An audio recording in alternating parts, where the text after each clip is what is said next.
Bunnies, what's up? I hope you're having a great day today. I know I am because I just promoted and got done with the Rogue Bunnies podcast. So if you are new to this channel, please make sure to like, subscribe, and comment.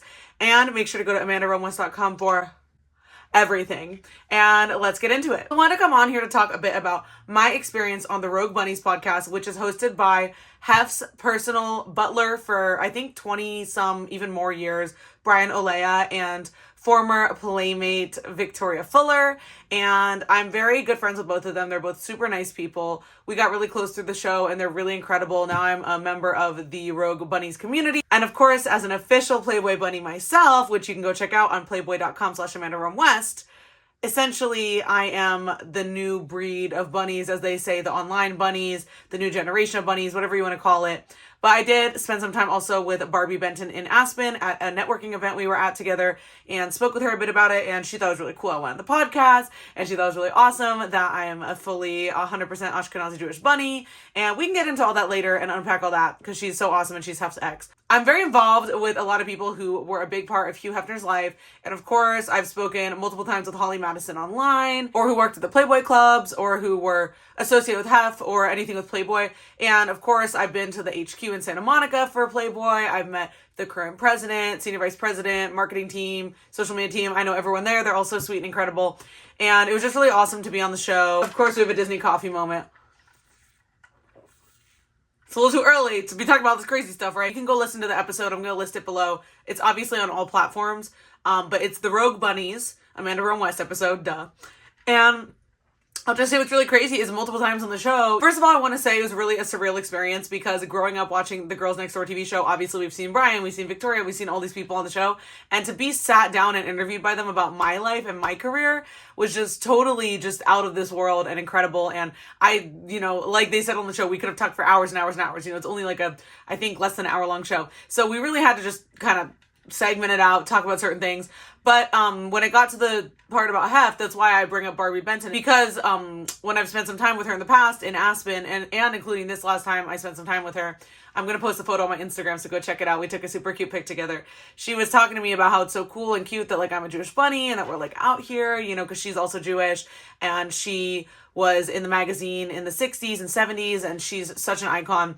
And she was like, yeah, it's too bad, so many people are talking bad on Hef after he passed, and it is. And I was like, yeah, people, if you knew him, right, or you thought certain things about him while he was alive, why didn't you just come forward and be direct and be like, here's what I think about you, I'm coming out in the press about it. I understand he could blacklist people or something like that, but it's like how I was talking with Barbie Benton about, and on the Rogue Bunnies with Brian Olea and Victoria Fuller, someone can't defend themselves when they're passed away. They're not on this world. They're not in this world anymore. They are passed to the other side. So I don't think it's appropriate to talk about someone who has passed when they can't defend themselves. And I think that these people did feel this way, and that was their experience, but they should have, in my opinion, they should have said that he was alive, because then he could have responded, and they could have had the receipts and all that. But regardless, you, again, go listen to the whole episode below, because I talked about this on the show. But I think Hugh Hefner did a lot for women's rights, for art, for women's sexuality, for embracing women, for, their figures, and embracing curvier, skinnier, black, white, all different women. But what I think the craziest thing is that there's so many people who are just still talking shit on Hugh Hefner to this day. Why can't you say it when he was alive? You know what I mean? So that was a big point of, I guess, conversation on the show. And what was really cool is we could really just have an honest and real conversation about it, because not everyone had a bad experience with Hef. There's always going to be someone, I'm sure there's people with me, right? They've had the best experience or the worst experience. Everyone has their own personal experience. But I think that overall, my main point is people should have addressed this when he was alive. And of course, on the show, we talked all about my career, music, Playboy, being from DC, going to USC, Los Angeles, my having been a photographer and model when I was younger, transitioning to now, how to get into Playboy, everything about my brand, my influencing, my company Watchlight Entertainment, our animated series, The Winds of Akoshu, my upcoming album, It's Westworld. So again, Below, you can watch the whole episode, and I posted a bunch of clips to my Instagram. Make sure to follow me everywhere, amandaromwest.com. Everything's here. And then I'll list the episode down below. I probably will list the Spotify link. I think it's literally on every platform. It says on like Podbean, Apple, everywhere, Audible, wherever. You can listen to it wherever. But essentially, right, just Google the Rogue Bunnies Amanda Rome West podcast, and it'll come up on all the platforms. I use Spotify, so that's what I'm going to list. But essentially, right, like the big conversation we had was about Hef, and I felt like the big conversation we had, aside from my career and like my relation to Brian and Victoria about the Girls Next Door show, and like me watching that as a little girl, like a little Jew girl in DC, and being like, I want to be a playmate, I want to be a playmate, I want to be a Playboy Bunny, I want to be Miss November, like whatever, it's all about that. So like to me it was like really surreal. Again, like maybe I'm repeating myself, but it was just very surreal and very cool to like spend time sitting down with someone you watched on TV so much when you were a kid, and it was just very cool, and it was really, really, really fun. I wore my Playboy University sweatshirt that Playboy gifted me last year, and some bunny ears they sent me recently, and it was just so cute and fun. But like, it is a serious topic to talk about Hugh Hefner, because he is the founder of Playboy, and like regardless if he's passed, regardless that he was in debt when he died, and the house was sold off, the Playboy mansion was sold off to like the owner of Twinkies, and like all these different like stories and like truths and conspiracies and different elements of his life, right? At the end of the day, his children are still alive, and like they don't appreciate him being thrown under the bus. I do love Holly Madison's book, Down the Rabbit Hole. It's such a great book, and like I do love the Girls Next Level podcast. Like shout out to Bridget, shout out to Holly. I was also talking to Kendra the other day on Instagram. She was commenting back to me. All nice and incredible women. I do not have anything bad to say about any of the women in Playboy, but just from my point of view, right? Again, I wish they came for, and this is my personal opinion, allegedly. In my point of view, they really should have, at the end of the day, come out. It's so hard to say that though, because the media climate at the time, me having studied business cinematic arts at USC, I know the media climate at the time before 2016 was like, don't talk, don't ask, don't tell, all this. And when I started college, you guys know I was in college at USC from 2016 to 2020, and 2020 I graduated my business cinematic arts degree. So, things changed along the way throughout my college career regarding media. I know that the big Me Too movement came out against Harvey Weinstein in 2016, and then I know it snowballed with different people, like just everyone else who was brought to attention, brought to light of being creepers, right? But like, we should have listened back in the day, and like we should have listened to everyone's point of view. Like that was more of the point made. Like it wasn't like, oh, like let's like negate people's experience, oh, like Hugh Hefner's the best guy ever. Like no, everyone is good and bad, like I'm saying, but like they could have really, I wish the girls who had something to say about Hef came forward. Like again, allegedly, this is all my opinion, this whole video is just my opinion. I wish like that we had a society, right, where women could come forward and be like, this is what my truth is, this is my receipts, I'm going to write this book, I'm going to make this show, I'm going to come out about it, because now the whole Girls Next Level podcast is about exposing Hef, exposing everything, and I really do wonder what they're exposing themselves to legally. I'm not sure, right? That's not my life. That's not me, it's not my story to tell or my life to comment on, but I know that on the Rogue Bunnies podcast we talked about this a lot. It is very hurtful to people like Victoria and people like Brian who like dedicated their lives to him, because Brian dedicated his whole life to being Hugh Hefner's butler and assistant and everything, and I don't know his other titles, but he basically did everything for him. He set up all the 4th of July slides, like as we saw on the show, he set up all the Halloween stuff, he like coordinated all the activities, like kind of like liaison between the kitchen and like Mary and everyone. So like it was very like, he did a lot. I'm sure like I'm listing like 1 millionth of what he did, but he did a lot for Hef, and like he had a really close relationship with Hef, and same with Victoria, because Victoria as Victoria talked about on my podcast ARW Raw on Spotify and Apple, which I'll also link below to her episode. You can look up ARW Raw Victoria Fuller on Spotify and Apple. It'll come right up. She spoke a lot about how she was the only artist that Hugh Hefner gave the license to create Playboy art from at the time. And it was really cool that he gave her that license and that permission to do that. So that really changed her life as an artist, right? So like, we can't just come after people. And like, also he gave her, these incredible opportunities of being a playmate and everything. And like, I think that we can't discount someone's whole life into like writing it up as like, oh, they were a bad person. Because like, look at people like Michael Jackson, or look at people like, I don't know, like even Jeffrey Epstein, like there's people who do things, but like, can you distill their life down into one single label? I don't think so. And again, this is all my personal opinion. I've never met Hugh Hefner. A lot of people, including Barbie Benton, told me like, oh, he would have loved you if he could have met you. Like, you're so fun. You're so beautiful and talented and smart and funny and entertaining and great at being a Playboy bunny. But that's neither here nor there, because he's not here to comment on that. But, I had a really good time with the podcast. I was just really glad that like, like, we could speak about that. And like, my experience was really positive. Like, I got to talk about my entire career and really talk about my aspirations and how Girls Next Door inspired me to do Playboy. And how when Playboy and I connected online, that's when I became an official Playboy bunny in 2022.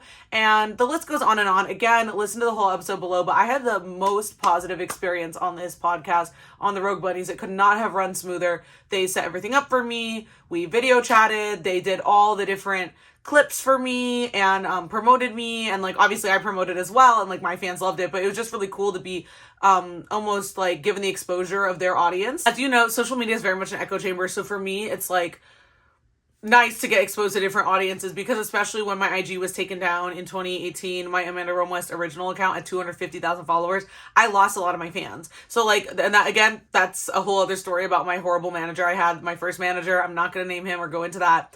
He is a bad person and he caused my Instagram to get banned. Aside from that, right? That's my main like bone to pick, so to speak, because I lost a lot of fans, and now there's a lot of people rediscovering me and they're like, oh yeah, like what happened to her old page? Oh, now it's Amanda Rome West official. Oh, I see. So like, if you lost me, go to AmandaRomeWest.com, follow me everywhere.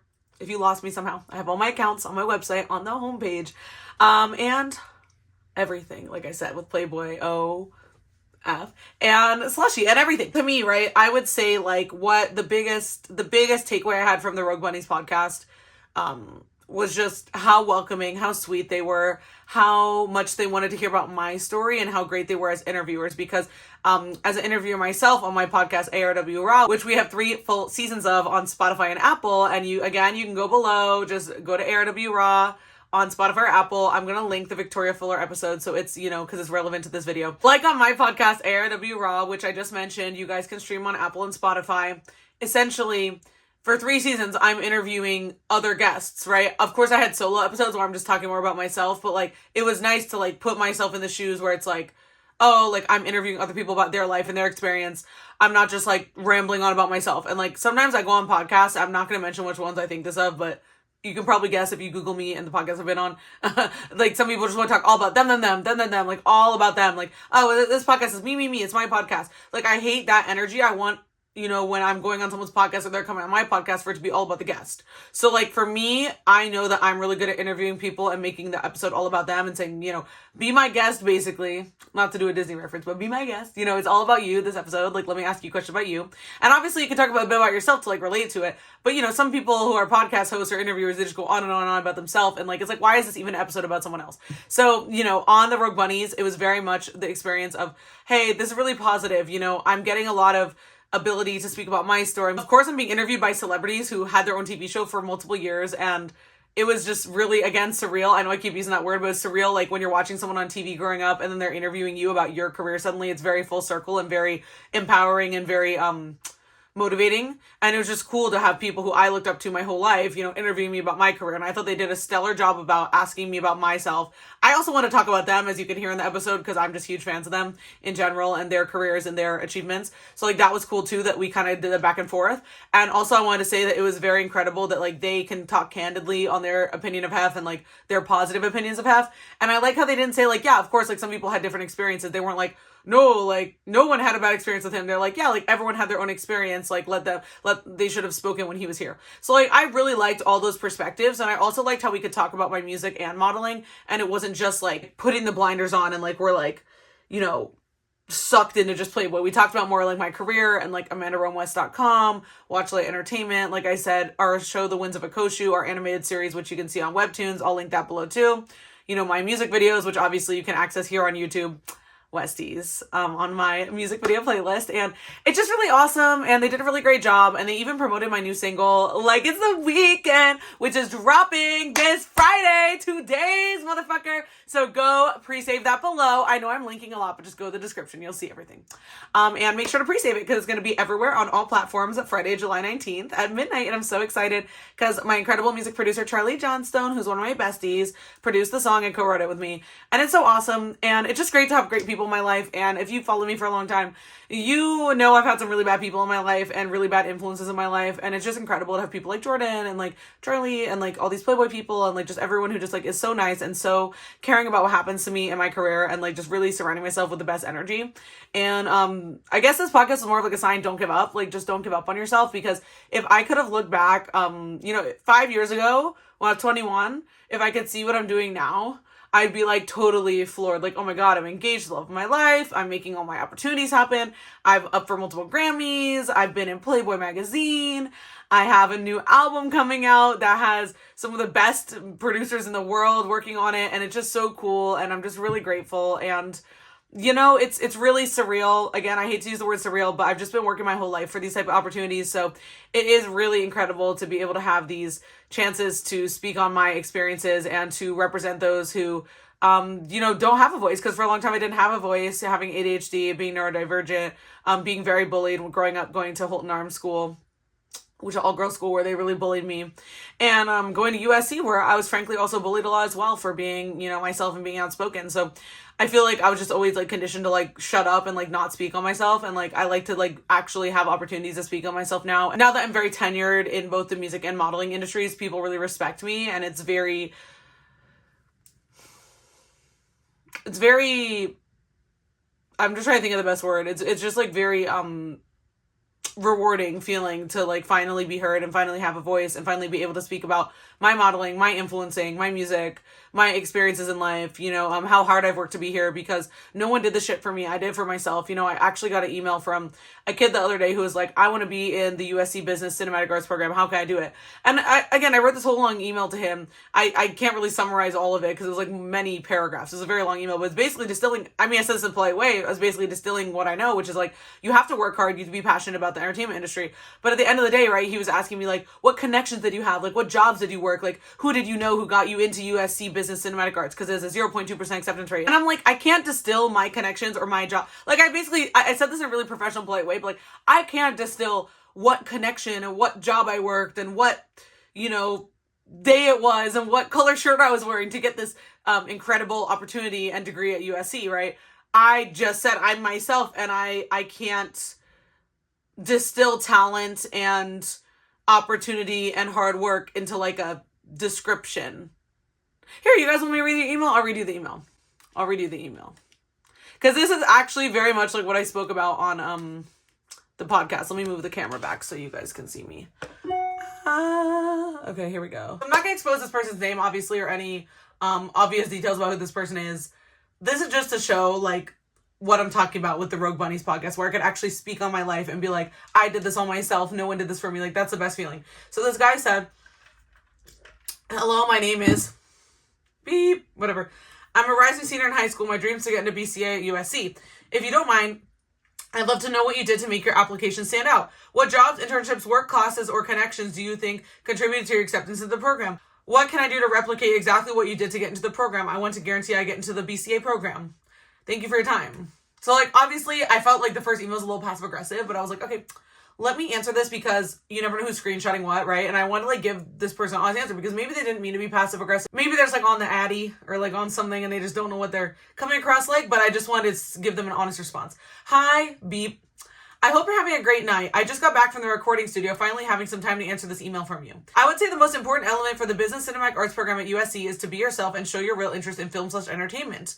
I myself, as someone who's been up for multiple Grammys and has been in Playboy magazine, as well as who is the COO and executive producer at my own production company, Watchlight Entertainment, which I invite you to check out at watchlightentertainment.com, would say that what truly made me stand apart in BCA is my passion for the craft and my work experience. I spoke often in my application about my senior year high school internship with a very famous Los Angeles-based DP.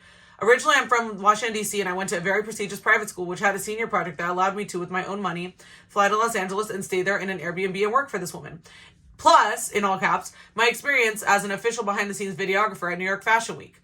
These are both opportunities that I personally secured by networking, and I cannot distill my essence and talent down to a specific science of how to get in. But the following is my best advice. I eat, sleep, and breathe entertainment. Check out my media work at AmandaRomWest.com. Therefore, I run my own production company, and I am a full-time, well-paid social media content creator too. It did not come overnight. I had to work really hard, and I did over 8 different internships while I was at USC BCA. You have to fight hard while you're in the program to move forward in the industry. Otherwise, the coursework alone will not help you. Specifically, since I graduated in May 2020, the pandemic added to the pressure of the jobs after graduating. Anything that is happening in the industry can and will make/break a career. That's why I recommend you focus on what you can to create what you can, and you can represent yourself from your own creations. I am one of the only graduates of the BCA program from USC in my year who I know that are still in Los Angeles. I am one of the only graduates in the BCA program from USC who I know that are still in the Los Angeles area from my year and working in the production agency writing track of things. Many people I know who graduated with a degree in my cohort went to law school or ended up switching industries, so as you can tell, you really, really have to be perseverant to make it happen after you graduate, like I did. I'd love to hear more about your career aspirations and be a mentor to you. You reached out to the right person. In terms of the BCA program itself, once you get in, I will be honest, it only gets harder from there. From your initial email, it really sounds like you love the industry, you have a passion for it, so you're similar to me in the way that you'll be willing to put in the hustle. It is a very difficult program combining 2 degrees, and I'm sure if you are dedicated that you can make your dreams come true with it. I hope this helps, and let me know if I can answer any other questions. And then, so I kind of responded the same way he was responding to me, but then he responded back, wow, thank you so much for the detailed response. It means a lot to me. Looking at both of your professional websites, it seems that I'm in good hands. Thank you for offering to mentor me. It would mean a lot to me, Amanda. My goal is quite ambitious. I aim to get into USC for both the Business Cinematic Arts program and the Film and Television Production program. I understand it'll be a lot of work, and I know the chances are slim, but I believe in myself. Hearing your awesome story has given me tons of confidence. I found you by looking up USC BCA on LinkedIn and Instagram, and you were the most popular creator who was mentioning USC BCA. I'm currently trying to contact as many people as possible to learn from their experience with the program, which you outlined briefly, but of course, you're the most prominent for my chances of mentorship. I don't have any questions right now, but I'll definitely reach out when I do. Blah, blah, blah, blah, blah, blah, blah, blah. I appreciate your assistance. So I was like, sounds good. You're welcome. Right. So you might think, okay, why is Amanda reading us this email? It's so unrelated, right? No, it's not, because literally let me shut down my computer. It's going off like crazy with the emails. Okay. So essentially why I found this email relevant, and I might end the video with this. Let me know if you have any other questions. I can make another video about the Rogue Bunnies podcast. The people on the Rogue Bunny podcast were like, real recognize real. Like, they saw I have real talent and that I have a really incredible work ethic. So they just understood immediately off the bat, she just makes things happen. That's why she's so awesome, right? I've dealt with a lot of people who send me emails like that where it's like, what connection did you use? What job did you use? What type of opportunity did you use to get these things that you have? It's like, there's no way for me to distill that. So like, reading that email to you, like, again, like, if I ever come across as passive aggressive or on guard, it's because I've been bullied my whole life for like being a star, being stellar, being on the next level, and people can't comprehend, how did you do it? How do you do it? What connection? What, do your parents know someone? Does this person do this for you? Do you get a favor? How did you get into the school? Did you call them? Did you do this? Did you wear this specific outfit? Did you do like, kind of like trying to like choose every little thing outside of just me being awesome to like account for how I got something. Like, no, I worked for it. Like, there's a quote from Estee Lauder that's like, I didn't dream about my success, I worked for it. And that's my biggest motto in life. It's like, if you work for something, it will happen. Like, you can make it happen. That's my biggest message to everyone watch this video. If you work for something so fucking hard that you believe in it and you just like bust your ass for it, it will happen. And it did insult me a bit, that email, because it was like kind of trying to like pass off that I got into the USC Business Cinematic Arts program with a 0.2% acceptance rate, not because I'm super intelligent and a star and super talented, but because of some off chance opportunity or job or XYZ that helped me. No, I did it all myself. So, you know, I guess I'm really passionate about advocating for people who are different, and I'm very different, and the Rogue Bunnies, they are all very different. Everyone on their executive team is very different, very unique, highly skilled in what they do, super passionate about their projects in life. And I think that's why they immediately connected with me and understood what I was getting at during the show, which is like, I did this, which led to this. I did this, which led to that. I did all this myself. I made it all happen myself. My parents don't have any connections for me. I don't have a fucking trust fund. I don't have some sort of, to get it, you know what I mean? Like, I didn't do anything different. I am a star and I make it happen. And that's kind of why I just resonated so well with the Rogue Bunnies. The show was incredible. You guys should go listen to it below. Essentially, yeah, my main points, I covered them, talking about how we shouldn't be going against his legacy after he passed. People should come forward, he's alive. My career, talking about their careers and like how I always watched them when I was a kid and like really impressed with them.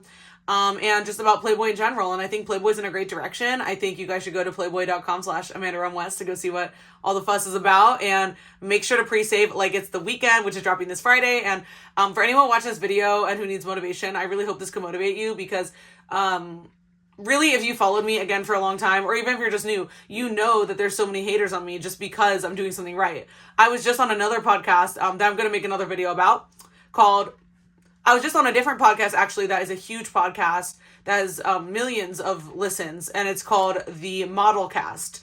And that was with Rory O'Connor. It's such a great podcast. I just went on last week. I think it drops soon. It might even drop today, actually, today or tomorrow. I talk about this on the show, right, that there's so many people who hate me, and it's because I'm so successful and they can't do what I do, or they can't replicate the type of success I have because they don't have the motivation. And we had some callers who were fans call in on the show, and one of the callers was saying, Amanda, they only hate you so much because you're doing what they can't. You're doing what they won't do. So you're so committed and you're so passionate about your dreams that you make it happen, and they're only hating because they can't do it. Like, even if you don't like my music, or you don't like how I look, or you don't like how I speak, or whatever you don't like about me, you can fucking respect that I'm hustling. You can fucking respect that I'm up for Grammys, I've been in Playboy, and I have this incredible degree from USC, and I live in Malibu, and like I have all these things I do. Like, you can look at everything in this fucking office right here. I fucking bought it off of my own talent and making my content. So even if you don't like me, you have to admit I'm a hustler and I have real talent and I make it happen. So I really appreciate you guys listening to this. This was very much a therapeutic video for me. And yeah, shop my merch, AmandaRunWest.com. You can also access all my socials, podcast, music, media kit, everything on AmandaRunWest.com. I made this website so just everything could be centralized. You can follow me everywhere from there. You can see all my exclusives there. You can see everything there. It's completely free to access my website. A lot of people are concerned about that. It's free. The last thing I have to say is this. My new song drops Friday. Like, it's the weekend. Please pre-save it, as I said.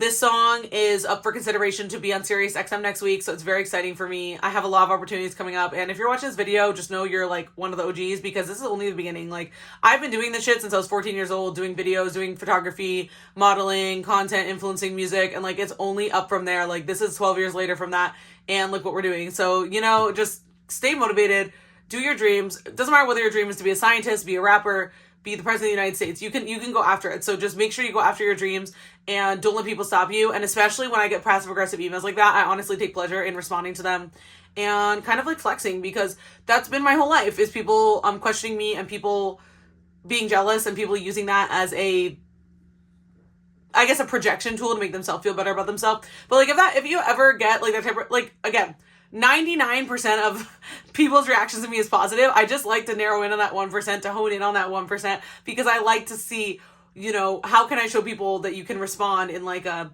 self-confident way to someone who's clearly trying to take a dig at you. Again, I responded politely that like, I'd love to mentor this person, but like, clearly they were like digging for something from me, and like, just never give anyone a leg up on you. Just know this, like, never give anyone a leg up on you. Never let anyone make you feel lesser than, because you're the star in your own life and you are the main character in your own life. I'm not saying that to say like be a narcissist or be like egotistical or something. Just like know that like a lot of people questioning how you got where you got is a projection, or a lot of people wishing negative on you is projection, and that you need to focus on you, and you need to have self-worth and have your mantra. My mantra is I'm a successful creative and influencer, and every day I'm attracting more success, wealth, health, happiness, and love.